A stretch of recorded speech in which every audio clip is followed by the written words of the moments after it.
okay, sometimes I have somebody come from another doctor and the other doctor says they don't have any cavities. I'm gonna show you here, not all doctors are the same, okay? And that's fine. But when I look at this, I'm suspicious. And so I pull out my laser pen and I say, we need to know, for example, what's going on in here. Is that decay or is that just stain? Is that decay under a sealant? Is that decay in those grooves? Is that decay underneath that? Is that decay underneath here? What's going on right there? Is that decay or is it stain?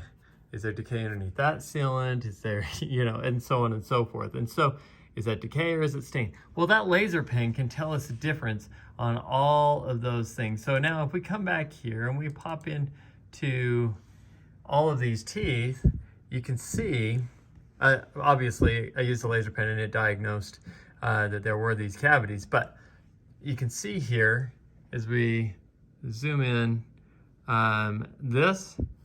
what was underneath there wasn't too bad. It was some stain. There is a little bit of decay, more decay in here. I clean out all grooves when I do fillings. Got quite a bit of decay up underneath here, very tiny bit inside there. Quite a bit of decay up underneath that one and in between the teeth. This is all decay in between those teeth. Decay in between both sides on that tooth, and then decay that was up underneath that sealant. So this is one of the reasons that I'm a huge advocate that if you're doing sealants, they need to be done with an ISO-dry or an isolation system. You can see it kind of in the corner here, where I can sit here and work on this person's teeth without worrying about spit and everything else contaminating the teeth while I'm working on them.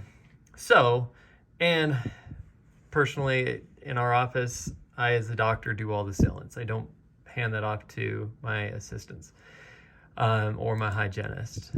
And then here, this is with all the cavities cleaned up. I can give you a little bit of a closer up view here. There is a little bit of stain right on here, and I go back and I clean that before I do the permanent filling, but all the decay is cleaned up here and here and here. But you see how big some of these cavities are. By the time it was all said and done, not something that you want to sit on and wait just because, oh, I think it's a stain, or I think, you know, it's not sticking yet.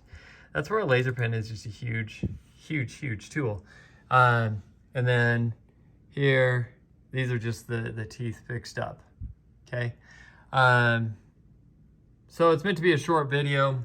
Again, if I bring you back to the beginning, this is when someone comes from another doctor's office and they say, oh, actually here, for the fun of it, we can come here to these x-rays.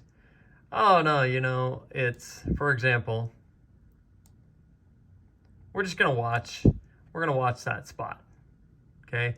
It's only in the enamel. Ironically, if you slow down the doctor a little bit, you'll see that this decay is not only up to the dentin on the inside part of the tooth. All right, so even though this patient gave me permission to use this, I really want people to just understand that doctors have different opinions on how they read x-rays. And it's really important to play with the contrast, you know, take time to play with the darkness, the depth, so that you can actually see things. Because as soon as you see this black triangle and that dark spot there, you better get on that sooner than later. That one was a pretty good size filling. This one was a pretty good size filling. It actually breaks open quite a bit and comes through there. So it's a big deal. Get on top of it sooner than later. You can do multiple fillings in one appointment, depending on who your doctor is. But I highly recommend 1, digital x-rays, 2, a doctor that actually takes time to look at the x-rays closely, 3, using a Diagnodent or a laser pen. So that you know the difference on whether or not it's a cavity or a stain on a tooth surface. It's really nice to know that before you actually start treatment, and to help determine the difference between whether or not it needs treatment. Now this one too, you can see there's a little bit of darkening right there. That ended up being quite a large cavity. That's it. I hope that helps people. So that's some stuff that if your dentist is not doing those things, I really think they should be. I'll do another video on how to find a good dentist, you know, when you're moving around the country. All right. Good luck, everybody. Love you. Wish you the best. Bye.